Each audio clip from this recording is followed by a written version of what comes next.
On a silent autumn night in the year 1887, when the modern world had not yet learned to question the stories it inherited from the dark, the coastal town of Greyhaven rested uneasily beneath a sky stripped of stars. And though the streets appeared calm, something long buried beneath routine and reason had begun to stir, unnoticed at first, until its influence slowly wrapped itself around the life of a man who never believed such things could exist. Because Edmund Calder was known throughout Greyhaven as a man anchored firmly in reality, a records clerk employed by the municipal court, meticulous, orderly, and immune to imagination, someone who believed that truth lived only in documents, testimony, and dates written in ink. And for most of his life that belief served him well, insulating him from the fears and folklore that shaped the town's collective memory, especially the old story of the Hollow Row murders. A series of killings that occurred nearly 40 years earlier and were officially closed without a suspect, quietly sealed into the town's archives as an unfortunate mystery better left undisturbed. A case most people refuse to even name aloud, yet one that Edmund would eventually come to know more intimately than any other person alive, though not by choice, because his involvement began not with curiosity but with obligation. When a water-damaged section of the courthouse basement required temporary relocation of historical files, forcing Edmund to catalog and review documents that had not been touched in decades, and among them he discovered a slim, leather-bound folder marked only with a faded symbol rather than a title, its contents brittle, yellowed, and strangely warm to the touch despite the cold room. A sensation Edmund dismissed as imagination even as a faint unease settled in his chest. And as he read through the reports, witness statements, and coroner notes, he found inconsistencies that should not have existed, times that overlapped impossibly, testimonies contradicting themselves mid-sentence, and names that appeared, vanished, and reappeared as if rewritten after the fact, all centered around Hollow Row, a narrow alley long since demolished to make way for newer housing. And while Edmund's rational mind insisted these were clerical errors caused by panic or poor record-keeping, another part of him, quieter but persistent, sensed that the documents were not merely flawed but unstable, as though the truth they attempted to contain refused to remain fixed, and that sense intensified when he reached the final page, a handwritten note added years after the case's closure, stating simply that the killer was no longer local, a phrase so vague it bordered on meaningless. Yet something about it unsettled Edmund deeply, because it implied not escape or death, but displacement. And from that moment forward, his nights began to change, not abruptly, but subtly, with small disturbances that could easily be ignored at first, such as waking at precisely 3:17 each morning without knowing why, or hearing faint footsteps outside his apartment door that vanished when he checked, or discovering that his neatly organized notes had been rearranged by an unfamiliar logic overnight, grouped not by date or relevance but by proximity of emotion. As though fear itself had become a filing system, and though Edmund attempted to maintain his routine, to anchor himself in the safety of repetition, the Hollow Row file followed him mentally, replaying fragments of its contents unbidden, especially the description of the victims, all killed in their homes without signs of forced entry,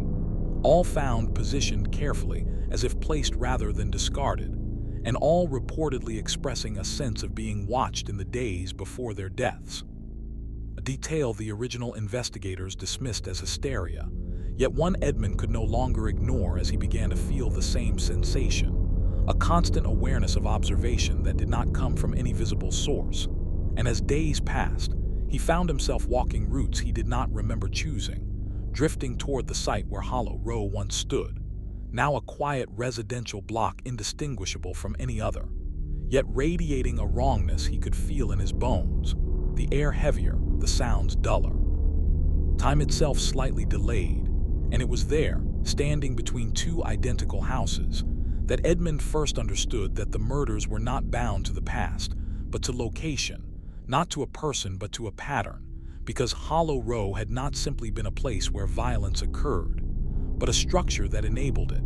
a narrow corridor of thought and intent where fear fed on itself until it gained momentum. And the killer, whose name was never recorded,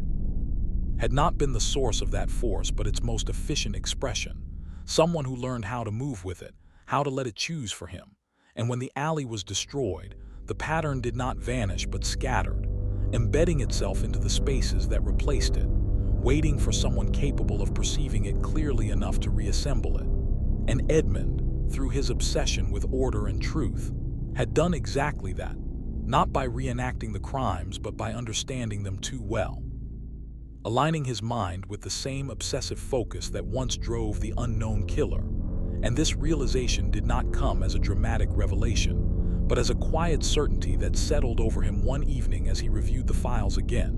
noticing for the first time that some of the handwriting matched his own, notes he had no memory of writing, analyzing methods, refining timelines, correcting assumptions. And though panic surged briefly, it was quickly replaced by a calm detachment.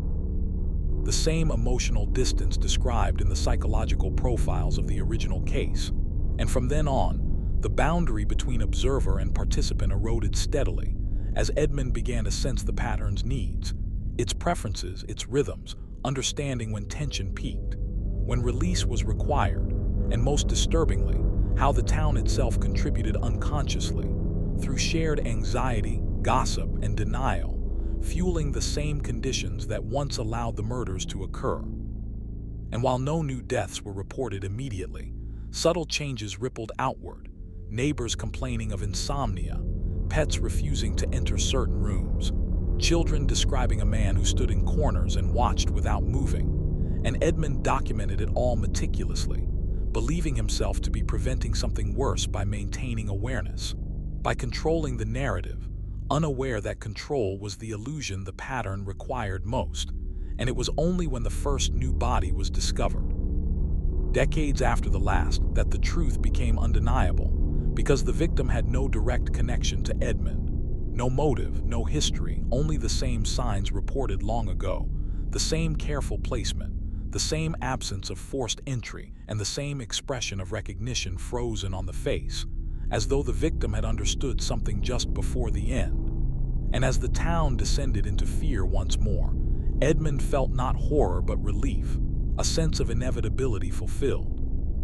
confirming what he had already accepted internally, that the Hollow Row murders had never truly ended, only paused, and that the killer was not a single individual but a role, assumed by those who understood the pattern deeply enough to embody it.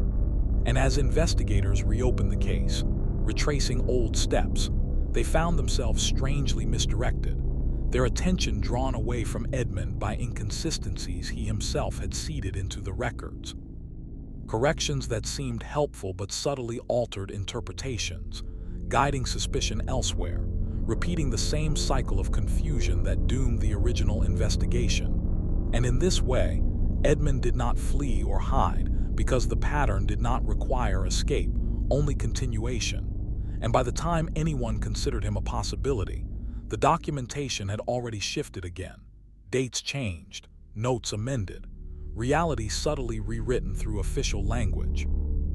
And when Edmund Calder eventually disappeared from Greyhaven without warning, leaving behind an immaculate apartment and a single folder returned anonymously to the courthouse basement, marked with the same faded symbol, the town told itself the story it needed most, that the killer had come and gone, that the threat was external and temporary, unaware that Hollow Row no longer needed a single place or person, having learned how to live within systems, records, and minds. Persisting quietly wherever obsession met denial, waiting patiently for the next individual who believed strongly enough in order to look too closely at the wrong story and listen when it began to look back.